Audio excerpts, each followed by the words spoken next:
Right then, Cambridge Nationals, you have to know the advantages and disadvantages of different types of communication. Well, so I'll put communication methods. Now, I'm not going to do all of them, okay? And the reason being is some of them are a bit stupid. Method number 1, the telephone. No, not Skype, not mobile phone, just a telephone, right? You're supposed to know the advantages and disadvantages. Do I even have to bother writing this down? You can have a voice conversation. You can send, well, if you're using a mobile phone, I suppose you could send a picture during a call. If you lose the mobile signal, you're in trouble. This one, I swear, landline phones may not always be answered. Time differences. It's just no point. Next communication method. I'm going to put phone, put phone, and we're going to put a line through it. The next one that you can communicate is via. They like to put SMS. As you know, SMS basically means text message. Yeah. And you know, it's not particularly difficult. Text messages, you know, they're pretty cheap. Often you get them free, don't you, with your contracts? And they're quite a quick way to send stuff to people. But you can only send short messages. And of course, if your phone's down, it doesn't work. I'm not going to bother even dealing with that one. I am going to spend a little bit of time on the advantage and disadvantage of IM. IM meaning instant messaging. Well, the advantage number 1 being that it's instant. If we had a conversation on something like MSN Messenger, I wouldn't do that because it's a bit old hat, to be honest with you. As you type your message, it appears on my screen instantly, hence the word instant messaging. The clue is in the title there, isn't it? But the great thing about it is that you can, of course, send files. That's a good thing. You can send through files. You can actually, if you wanted to, do video conversations through instant messaging as well. But perhaps the one that you can do here that you can't really do with phone is that multiple people can be involved in the same instant messaging conversation. Perhaps the big disadvantages, and if I put ads maybe in one column and disads over here, the big disadvantage of instant messaging, well, number 1, if someone sends you a file, that file could be a virus, and the reason why it could be a virus is but who are you talking to? It'd be very interesting to. I was after show of hands, but that doesn't really work, does it? In my class, I'm after show of hands. You know, I always ask the kids in my class, how many of you ever used instant messaging? Talk to someone that you don't know. And they all have done. Not so much nowadays, though, actually, in all fairness, because instant messaging is a bit old hat. But in the past, everyone's talked to someone they don't really know. Normally, you know, it's boy and girl having a chat, and you know, might be a boy from my school chatting to a girl who's really, you know, Barry from Wolverhampton, who's a big truck driver who'd like sending viruses to people. So yeah, that's the big disadvantage of instant messaging. Then we come on to email, and there's actually quite a lot. If you're ever going to be picked up on a question for advantages and disadvantages, if I was an examiner, I'd be looking to test your knowledge of email, because there's really quite a lot that you can talk to. First of all, big advantages of emails is that you can store contacts.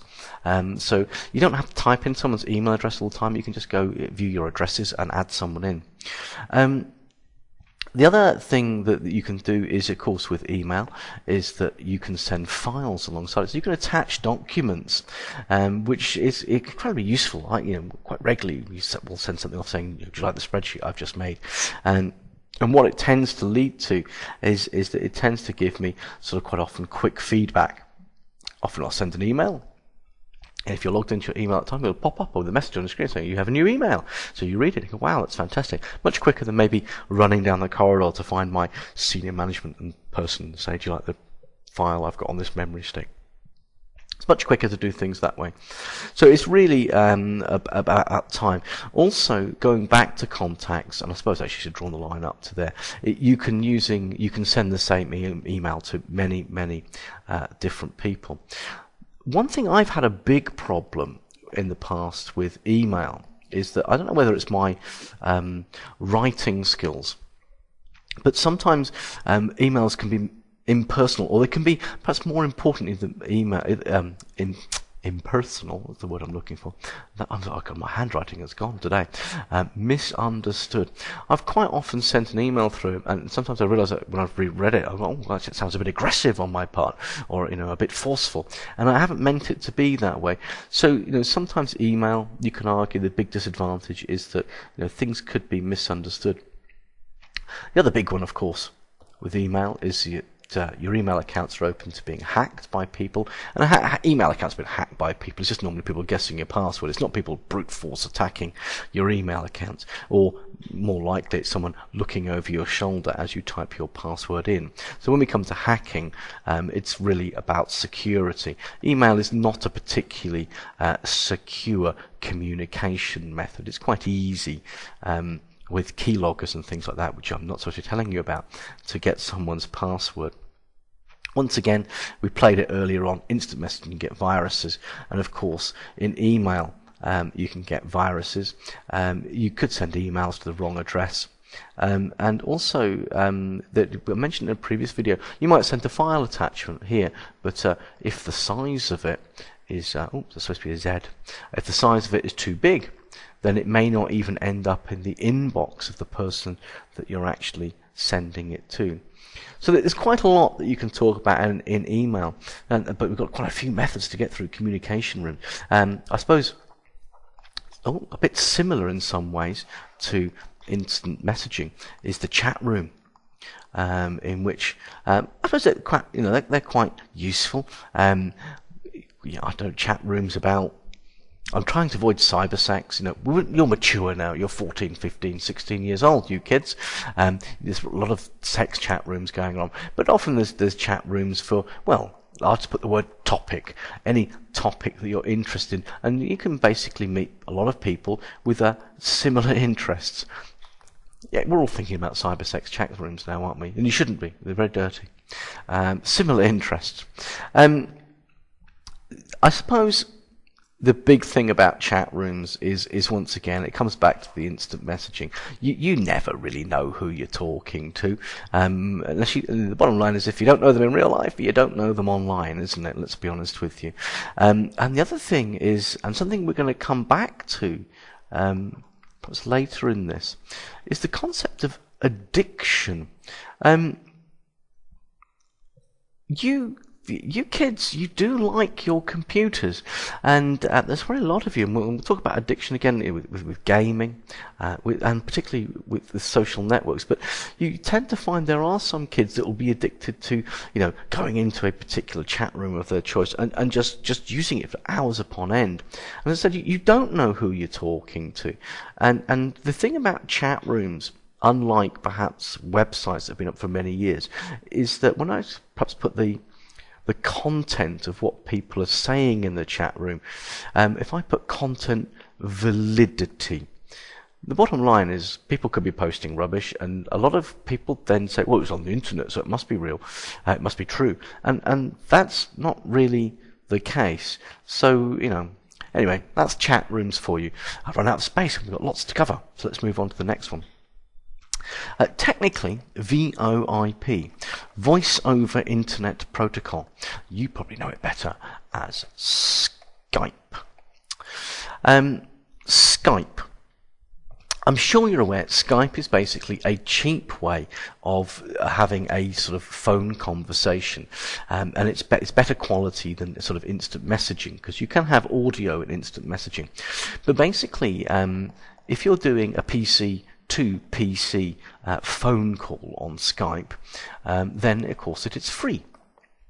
So that's where the big benefit is. You can have free telephone conversations by using Skype. And of course, it's not just telephone in that one, is there?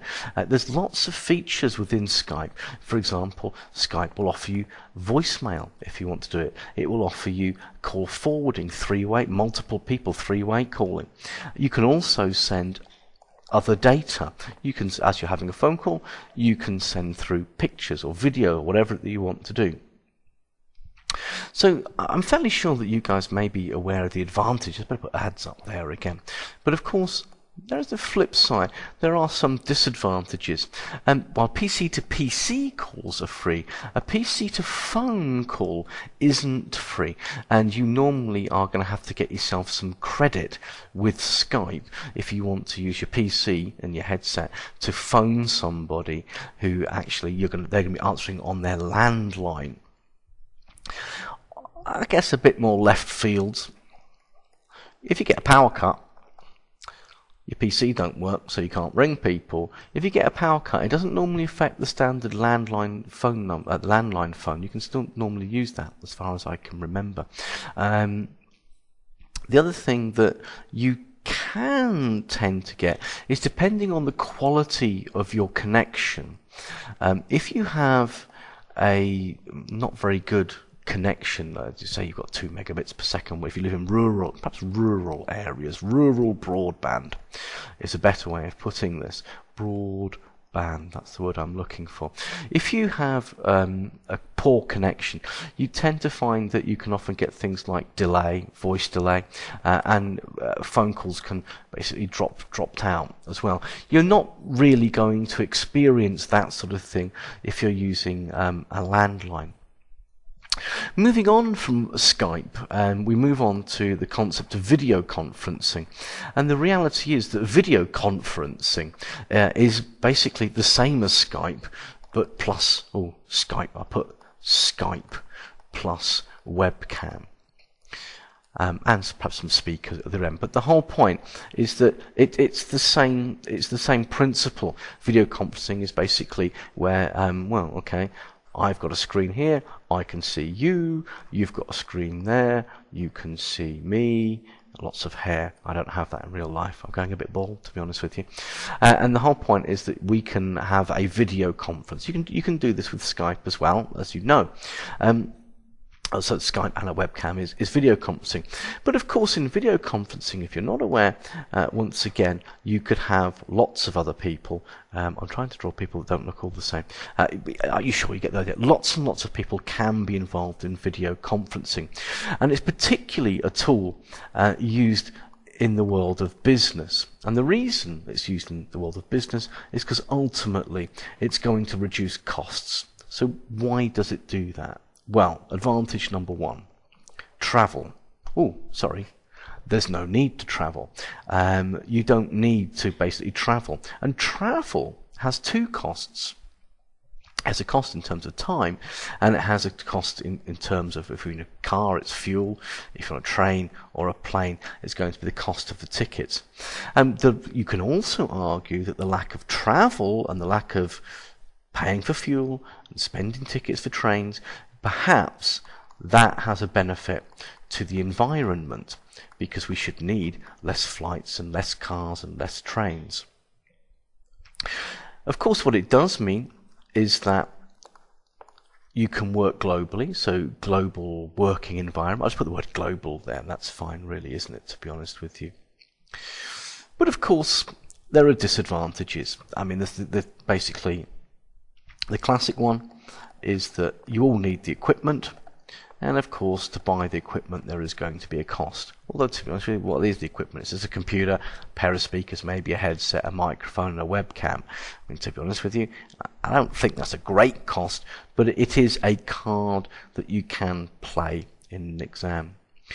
If you're going to be doing video conferencing on a large scale, the reality is that you may then want to have a person, just like we had with backups on a previous video, you may want to make a person within your organization responsible for making sure that all the video conferencing kit is actually working and you've got a decent enough broadband connection. There's not going to be a problem. Other things that you might want to play disadvantage of video conferencing, it always surprises me, training. You would have thought it's pretty easy.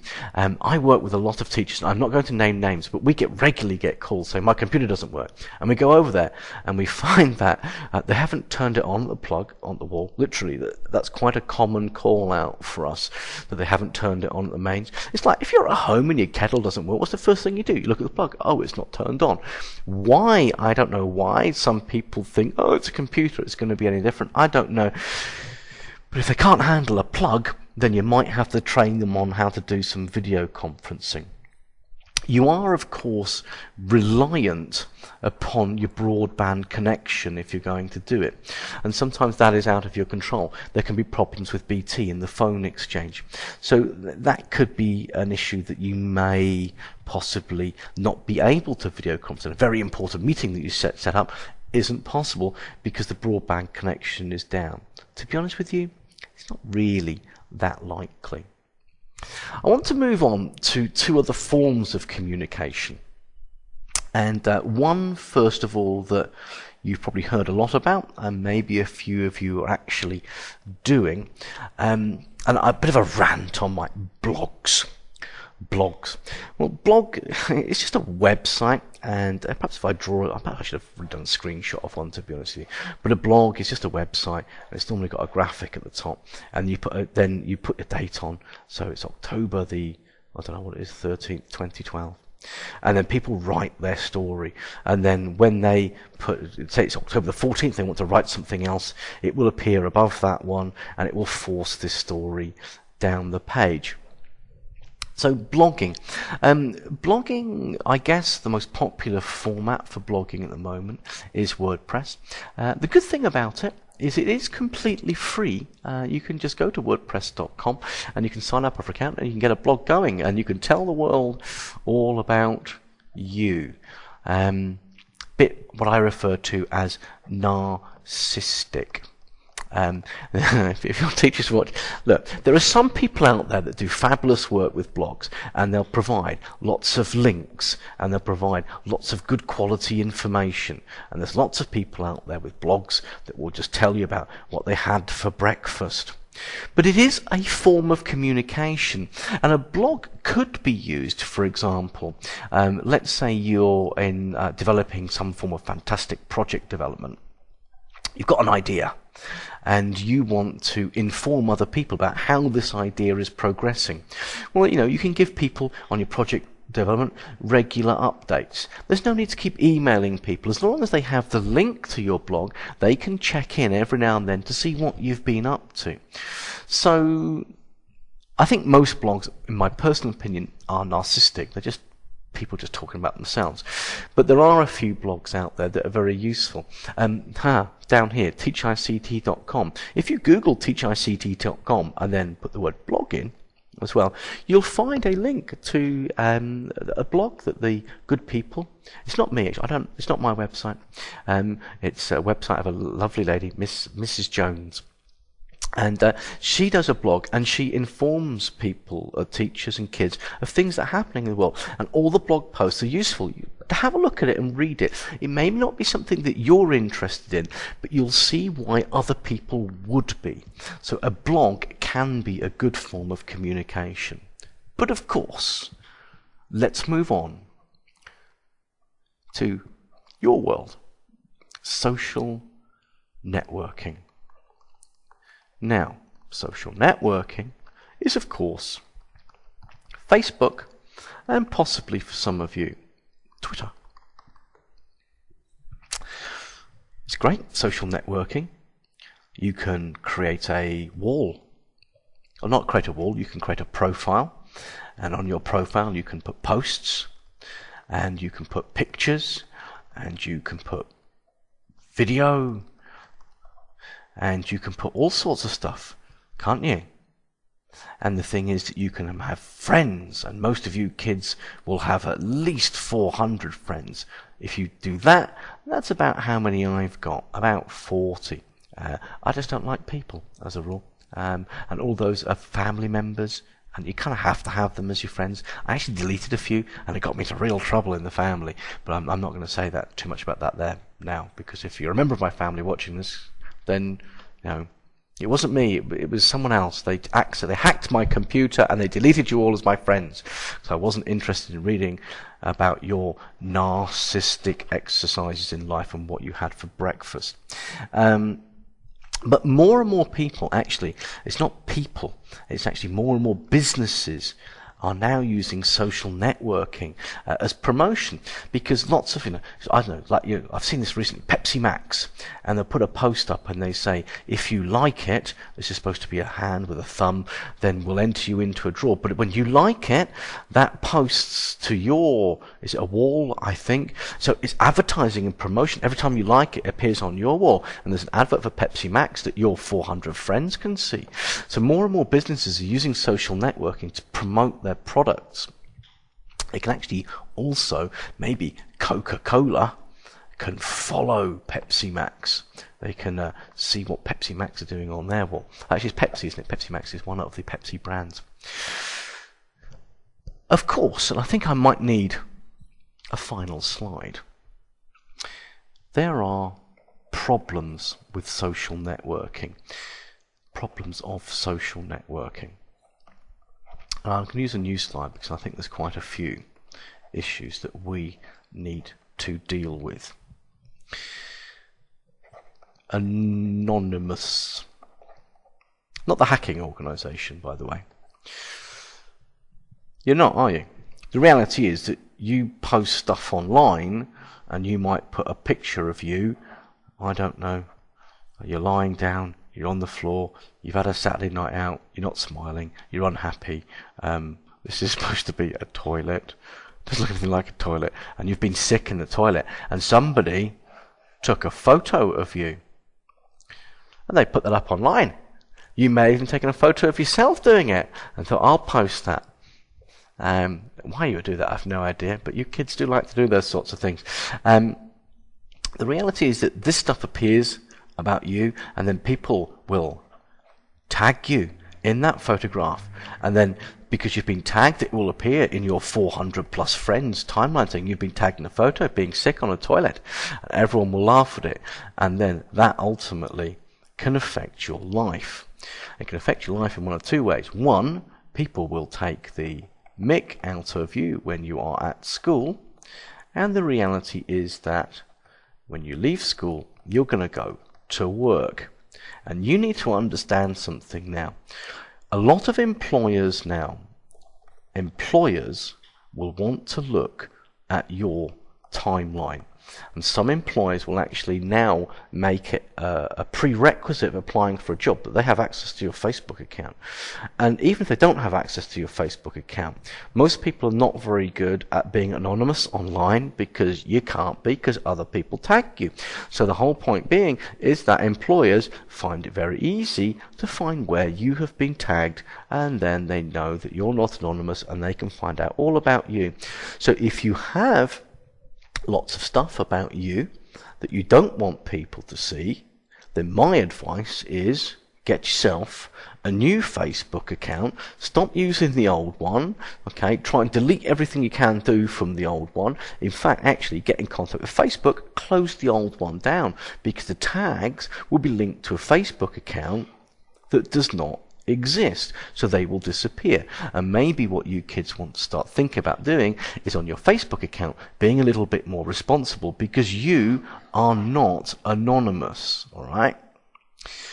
Other bad things about Facebook: time consuming. And by time consuming, we mean not just time consuming, we're going back this word of addiction. You kids do love your Facebook, and there are certain kids that will spend hours upon hours upon hours because they are addicted and they are obsessed, and their whole lives revolve around their presence on Facebook and their standing on Facebook. And just stop it. Just go out and talk to people. You haven't got 400 plus friends in real life. You've probably got about 5 or 6, or maybe at the most 20. Well, go out and play football with them. Go to the cinema with them. Get off Facebook and go and interact with people, because it annoys me. And you know another thing? Scams. This is a major thing now. You'll find that you've got your Facebook page, right? And down the side there are often adverts. And quite a lot of these adverts now are actually becoming scams, and quite a popular one is that you'll click on a link and then it'll take you to like a YouTube thing, and then it says your YouTube settings have been changed. Are you happy with this? And you click on some button that says the word yes, and it ends up, because you've been doing this on your mobile phone. Sorry, I should apologise. You've been doing your Facebook on your mobile, and as soon as you click that button yes, you start dialing a premium rate number. And that costs you money, because it is a scam. And there's going to be a lot more of that coming on social networking, because what you need to understand is there are a lot of people out there who have the ability to create this, and there's a lot of people out there who just want money, and it's going to happen. And please, as I said, get off Facebook, go and play football, go to the cinema, go round your friend's house, get off there. There's no point, it's rubbish. I'm only jealous because I've only got 40 friends. But there we go. So there we go. All these problems and advantages of different communication methods. I'm not going to flip back through them all because I'm furious about Facebook. It's rubbish. Go and do something else with your lives.